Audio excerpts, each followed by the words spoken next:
ডিম খেতে আমরা কম বেশি সবাই খুবই পছন্দ করি, আর এই ডিম দিয়ে কিন্তু অনেক রকমের রেসিপি করা যায়। হাতের কাছে যদি কোনো তরকারি না থাকে তাহলে কয়েকটা ডিম দিয়ে কারি বানিয়ে ঝটপট কিন্তু এক প্লেট ভাত খেয়ে নেওয়া যায়, আর এটা খেতে কিন্তু ভীষণ মজার হয়। তাই এই ডিম দিয়ে আমি একটা ভিন্ন ধরনের রেসিপি ট্রাই করার চেষ্টা করলাম বন্ধুরা। পুরো ভিডিওটা কিন্তু দেখার অনুরোধ রইল, ভালো লাগলে অবশ্যই একটা লাইক আর সাবস্ক্রাইবও করে দেবেন।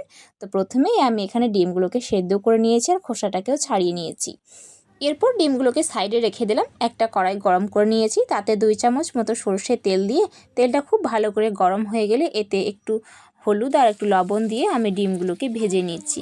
ডিমগুলোকে কিন্তু খুব বেশি ভাজার দরকার নেই, এভাবে হালকা একটু ব্রাউন করে ভেজে নিলে ডিমগুলো হয়ে যাবে।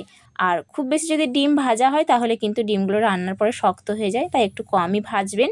তো ওই ডিম ভাজার তেলের মধ্যে আরও 3 চামচ আমি এক্সট্রা সরষের তেল অ্যাড করলাম। তেলটা কিছুক্ষণ গরম হয়ে গেলে এতে 2টা বড় শুকনো লঙ্কা আমি ফোড়ন দিচ্ছি। তারপরে এভাবে কুচি করে রাখা পেঁয়াজ আমি এর মধ্যে দিয়ে দিচ্ছি। 2টা বড় সাইজের পেঁয়াজ নিয়েছিলাম, এভাবে একদম মিহি করে কুচিয়ে নিয়েছি। দিয়ে কিছুক্ষণ নেড়ে নেবো যতক্ষণ না পেঁয়াজটা নরম হয়ে যায়। পেঁয়াজটা নরম হয়ে গেলে আমি এর মধ্যে টমেটো দেব।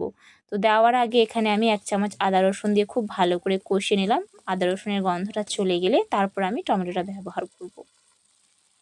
তো এখানে একটা মোটা সাইজের টমেটো আমি এভাবে পেঁয়াজের মতো কুচিয়ে নিয়েছি, সেটা এর মধ্যে দিয়ে খুব ভালো করে মিশিয়ে নেবো। আর একটু লবণ দিয়ে দেবো যাতে টমেটোটা নরম হয়ে যায়, তাড়াতাড়ি গলে যাবে।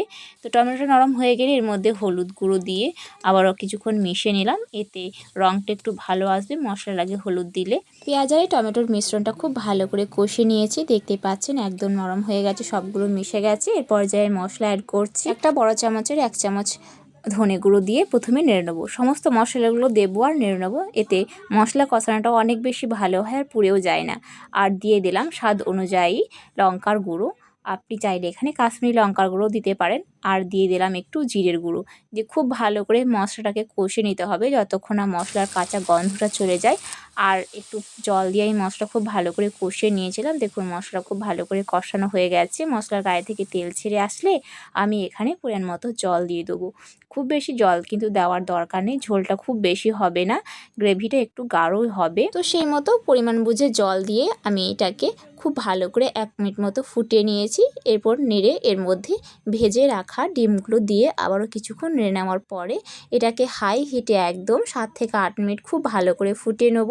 এতে কি হবে, ঝোলটাও অনেকটা শুকিয়ে যাবে আর গ্রেভিযুক্ত হয়ে যাবে, আর ডিমের মধ্যে মশলাগুলো খুব ভালো করে লেগে যাবে। তো দেখুন প্রায় 8 মিনিট পরে একদম ঝোলটা কমে গেছে আর ডিমগুলো খুব ভালো করে কিন্তু মশলাটা সোপ করে নিয়েছে। তো এটাকে উনান থেকে নামিয়ে নেব, তার আগে কাঁচা লঙ্কা আমি এর মধ্যে দিয়ে দিলাম। আর আপনি চাইলে গরম মশলা গুঁড়োও দিতে পারেন, সেটা আমি না দিয়েই দমে রেখে দিলাম এটাকে 2 মিনিট মতো। তো এরপরে আমি উনান থেকে 2 মিনিট পরে নামিয়ে নিয়েছি। তো দেখুন বন্ধুরা কতটা সুন্দর লাগছে দেখতে। এরকম সাধারণভাবে ডিমের একটা রান্না ভাতের পাশে থাকলে কিন্তু দারুণ লাগে খেতে। তো বাড়িতে কিন্তু অবশ্যই একবার ট্রাই করবেন। অনেকভাবেই তো ডিম রান্না করা যায়, একবার কম খরচের মধ্যে কম সময়ের মধ্যে এভাবে ডিম রান্না করে দেখবেন, দারুণ লাগে খেতে, সত্যি অসাধারণ। আর বিশেষ করে যারা বাড়িতে একা থাকেন মানে ব্যাচেলার ভাই বোনেদের জন্য এটা অনেক বেশি উপকারী একটা রেসিপি। তারা ঝটপট কিন্তু ডিম রান্না করেই বেশি খায়, তাই তাদের জন্য এটা অনেক একটা সহজ রেসিপি। তো ভিডিওটা শেষ পর্যন্ত দেখার জন্য আপনাদের অনেক অনেক ধন্যবাদ। দেখা হচ্ছে অন্য একটা রেসিপিতে। আল্লাহ হাফেজ।